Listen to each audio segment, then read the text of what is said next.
جلد ہی شروع ہو جائے گی۔ آخر میں کوئکلی خبر یہ ہے کہ سابق وزیر اعظم نواز شریف بھی اب خبروں میں گرم ہیں، اور یہ کہا جا رہا ہے کہ پی ٹی آئی کے اندر اب یہ فیصلہ ہوا ہے کہ محمود خان اچکزئی، جن کو مذاکرات کے لیے مینڈیٹ دیا گیا تھا تحریک انصاف کے بانی عمران خان کی طرف سے، ان سے کہا گیا ہے کہ وہ نواز شریف سے بھی مذاکرات کریں۔ اب اچانک نواز شریف کے حوالے سے یہ فیصلہ کیوں ہوا اور یہ فیصلہ کتنا مؤثر ثابت ہو سکتا ہے پی ٹی آئی اور عمران خان کے لیے، اس پہ بھی بات کریں گے۔ ہمارے ساتھ موجود ہیں عدیل سرفراز، سینئر کورٹ رپورٹر، جرنلسٹ، کسی تعارف کے محتاج نہیں، آپ ان کا ویلاگ بھی سنتے ہوں گے۔ عدیل سرفراز آفیشیل بھی ہے یا ان آفیشیل؟ نہیں سر، فی الحال ان آفیشیل ہے، میں ایم جے ٹی وی نہیں ہوا سر۔ اچھا، پہلی بات تو یہ ہے کہ عدیل سرفراز صاحب یہ بتائیں کہ سب سے پہلی جو خبر ہے کہ 6 اگست کی جو ڈیڈ لائن ہے، اب وہ پارلیمنٹ میں جو قانون آنا تھا وہ 6 اگست تک تو لگ نہیں رہا کہ وہ اس پہ قانون سازی ہوگی یا قومی اسمبلی اس کو منظور کرے گی، مگر بظاہر ایک پریشر بلڈ ہو گیا کہ سپریم کورٹ جو بھی کرنا ہے جلد کریں۔ بالکل۔ تو کیا یہ ایک آپ کو صرف پریشر ٹیکٹکس تھی جو پارلیمنٹ کی طرف سے استعمال کی گئی یا حکومت کی طرف سے، یا اصل میں بھی یہ قانون اب جلد ہی اگلے ہفتے پاس ہونے جا رہا ہے؟ سر دیکھیں، اب اگر قانون یہ پاس ہوتا بھی ہے تو کم از کم یہ تو نظر آ رہا ہے کہ سپریم کورٹ میں لینڈ کرتے ہوئے اس کو وقت تو لگے گا۔ اگر ہم یہ کہہ رہے ہیں نا کہ پریشر ٹیکٹکس کے طور پر بھی اس کو استعمال کیا جا سکتا ہے، موسٹ پروبیبلی ان کی خواہش ہو کہ جلد از جلد ڈیٹیل ججمنٹ آئے اور پھر ریویو فکس ہو جائے، مگر اگر یہ قانون بن جاتا ہے اس کے بعد اس قانون کو سپریم کورٹ میں آتے ہوئے وقت تو لگے گا مختلف ہائی کورٹ سے، چیلنج ہوتے ہوئے اور ایونچولی فیصلہ ہونے تک، تو ہو سکتا ہے جو ان کے مقاصد ہیں وہ حاصل کر لیں اس دوران۔ اور اس دوران جو امینڈمنٹس ہیں جن کی باز گشت ہم سن رہے ہیں، وہ امینڈمنٹس ہم تو صرف ایکسٹینشن تک بات کر رہے ہیں، ان کے حوالے سے اور بھی تو آئینی امینڈمنٹس ہیں نا۔ جی تو 2/3 اکثریت بھی تو سر ہے نا، اگر قانون پاس کر لیتے ہیں تو 2/3 اکثریت تو ان کے پاس آ جائے گی۔ وہ ایک الگ بات ہے کہ وہ عدالتوں میں نہیں ٹک پائے گی، کیونکہ بہت سے قانونی ماہرین یہ کہتے ہیں کہ یہ ان اٹ سیلف ایک ریزن ہے، اس قانون کو اگر بنایا جاتا ہے کہ اس کو سیٹ اسائڈ کر دیا جائے، اس کو اسٹرائک ڈاؤن کر دیا جائے، کیونکہ یہ ایک عدالتی فیصلے کو ریڈنڈنٹ کرنے کے لیے کی جا رہی ہے۔ اچھا، وہ جو کہتے ہیں نا کہ جو کام قانون میں براہ راست نہیں کیا جا سکتا وہ بالواسطہ طور پہ بھی نہیں ہو سکتا، تو اگر آئین میں 2/3 اکثریت نہیں ہے ترمیم کرنے کے لیے، تو کیا ایک ایسی قانون سازی کے ذریعے وہ 2/3 اکثریت حاصل کر کے آئین میں ترمیم کی جا سکتی ہے؟ نہیں کی جا سکتی سر، لیکن یہاں پر کچھ بھی ہو سکتا ہے۔ آپ کو معلوم ہے ماضی میں بھی یہاں پر بہت کچھ کرنے کی کوشش کی گئی ہے، اور ہمارے جو وزیر موصوف ہیں، وزیر قانون صاحب، وہ تو اس کے حق میں بڑے عمدہ قسم کے دلائل بھی پیش کر رہے ہیں۔ اور جہاں تک ابھی ریسنٹلی آپ کو یاد ہے کمیٹی کے اجلاس میں ریٹروسپیکٹیوٹی کے اوپر سوال کیا تھا علی محمد خان نے، تو انہوں نے کہا کہ 232 میں جو ہم نے ترمیم کی تھی الیکشن ایکٹ کی، جس میں نواز شریف صاحب کی تایات نااہلی کو ختم کیا گیا تھا، اس کا بھی اطلاق ماضی سے ہوا تھا، تو وہ تو مختلف ان کی ریزنز ہیں۔ یہ بات آپ کی بڑی ویلڈ ہے کہ یہ قانون شاید حتمی طور پر منظور نہ بھی ہو، مگر اس کے مقاصد اس کے ذریعے شاید حاصل کرنا ان کا مقصد ہے۔ وہ جو ڈیٹیل ججمنٹ ہے 2 ہفتوں قبل جسٹس منصور علی شاہ صاحب نے کہا تھا کہ لگیں گے، اب 2 ہفتے بھی گزر چکے ہیں، تو موسٹ پروبیبلی نیکسٹ ویک میں وہ ججمنٹ بھی آ جائے۔ بہرحال الیکشن ایکٹ میں جو بھی ترمیم ماضی میں کی گئی تھی، یہ جو ترمیم تجویز کی گئی ہے، کیونکہ ابھی یہ قانون بنا نہیں ہے، اس کے حقائق، اس کا پس منظر مختلف ہے، کیونکہ اس میں ابھی تفصیلی فیصلہ سپریم کورٹ کا نہیں آیا، اور تفصیلی فیصلہ سپریم کورٹ کا جب آئے گا تو شاید بہت سارے ایسے سوالوں کے جواب بھی مل سکیں کہ آیا سپریم کورٹ کے آئینی تشریح والے فیصلے کو قانونی ترمیم کے ذریعے تبدیل کیا جا سکتا ہے یا نہیں، کیونکہ آئینی تشریح والے جو فیصلے ہیں انہیں آئینی ترمیم کے ذریعے ہی بدلا جا سکتا ہے۔ یہ بھی ایک بڑا اسٹرانگ اوپینین ہے، ایک اسٹرانگ ویو ہے۔ بہرحال عدیل سرفراز، آپ کو لگتا ہے کہ تفصیلی فیصلہ اگر آتا ہے تو اس میں الیکشن کمیشن کے لیے کچھ مشکلات پیدا ہو سکتی ہیں؟ بالکل سر، ہو سکتی ہیں، مجھے تو نظر یہ آ رہا ہے، اور 8 ججز صاحبان جنہوں نے اکثریتی فیصلہ دیا تھا 12 جولائی کو، ان کو اب مزید ایسی انہوں نے وجوہات دے دی ہیں میری دانست میں اس تفصیلی فیصلے کے اور مختصر فیصلے کے درمیان میں، کہ اس میں وہ مزید کچھ بات لکھ سکتے ہیں، کیونکہ جو ابھی حال ہی میں یہ جو ایک انہوں نے ابہام سو کال دور کرنے کے لیے سپریم کورٹ کے رجسٹرار آفس سے رجوع کیا تھا، اس تحریری طور پہ اپلیکیشن دی تھی کلیریفیکیشن، وضاحت کے لیے 8/5 کے حکم سے متعلق، اور اس پر بھی ہماری جو اطلاعات ہیں وہ یہی ہیں کہ چیمبر میں اس معاملے کو ٹیک اپ نہیں کیا جا رہا، بلکہ ڈیٹیل ججمنٹ میں ہی اس کو ایڈریس کیا جائے گا، اور وہ ڈیٹیل ججمنٹ کے اندر ابھی تک جو عمل درآمد نہیں ہوا، 6 تاریخ کا آپ نے بھی ابھی بتایا ہے کہ ڈیڈ لائن بنتی ہے اصولی طور پر دیکھا جائے، تو اس عدالتی فیصلے پر اس وقت تک اگر عمل درآمد نہیں ہوگا تو آبویسلی کچھ سخت آبزرویشنز تو آئیں گی. اور میں تو یہ بھی سمجھتا ہوں سر, بہت سے لوگ یہ کہہ رہے ہیں کہ جسٹس اطہر منیلا اپنے اضافی نوٹ میں شاید الیکشن کمیشن سے متعلق کوئی بات کر دیں, مگر میری انڈرسٹینڈنگ میں جسٹس منصور علی شاہ صاحب جو ڈیٹیل ریزننگ لکھیں گے اس میں بھی الیکشن کمیشن کو کافی مشکلات کا سامنا کرنا. مشکلات سے مراد یہ ہے کہ الیکشن کمیشن کو شاید ان کے خلاف مس کنڈکٹ کی پروسیڈنگ بھی ہو کیونکہ سکتی ہے. 13 جنوری کے فیصلے کو محض آپ یہ کہہ دیں 13 کے 13 ججز یہ کہہ رہے ہیں کہ اس نے اس فیصلے کی غلط تشریح نہیں کی. 11 ججز کہہ رہے ہیں. ہاں 11 ججز یہ کہہ رہے ہیں کہ انہوں نے غلط تشریح کی ہے. بشمول چیف جسٹس قاضی شمول فائز چیف عیسیٰ کے. جسٹس جمال خان مندوخیل یہ تمام مان رہے ہیں نا کہ انہوں نے غلط تشریح کی ہے. اس ایک نقطے کے اوپر ہی وہ جو عام انتخابات ہیں 8 فروری کے, ان کے اوپر یہ جو بینچ ہے فل کورٹ یہ بہت کچھ کہہ سکتا ہے میری دانست میں, اور اگر نہیں کہتا تو یہ بھی غلط ہوگا. ان کو ایڈریس کرنا ہوگا. ایک سب سے بڑی سیاسی جماعت کو محض ایک چھوٹی سی غلط فہمی کے اوپر آپ نے بلے کا نشان ان سے چھین لیا, اور اس کے اوپر آپ نے کوئی وضاحت نہیں مانگی تھی 13 جنوری کے فیصلے کے اوپر. آج آپ وضاحت مانگ رہے ہیں جب آپ نے ان کو کچھ نہیں دینا, جب کچھ دینا تھا تب آپ نے وضاحت نہیں مانگی تھی. صحیح, یہ بڑا انٹرسٹنگ آپ نے بات کی ہے کہ یہ وضاحتیں کبھی پہلے الیکشن کمیشن نے ماننے کی زحمت ہی نہیں کی, اور آج جو ہے وہ وضاحت کے لیے خط لکھے جا رہے ہیں.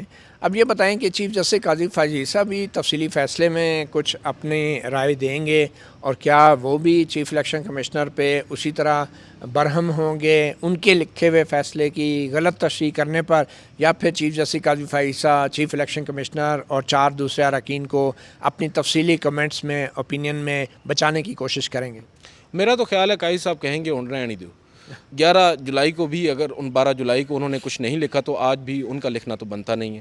ہاں مجھے یہ ضرور نظر آ رہا ہے کہ جو ریویو پٹیشنز آئیں گی اس میں قاضی صاحب شاید ایسی پوزیشن میں ہوں کہ وہ کچھ لکھیں, اور اس میں پھر وہ اپنا تمام تر غم و غصہ جو ہے اس کا اظہار اس میں کر سکتے ہیں. یہ ریویو پٹیشن جو اس فیصلے کے اس اوپر فیصلے کے اگینسٹ جو نون لیگ کی جو گزشتہ supreme court practice and procedure act committee میں انہوں نے فکس کرنے کی بھی کوشش کی تھی, اب تو اس کے بعد اور بھی آ چکی ہیں ریویو پٹیشنز.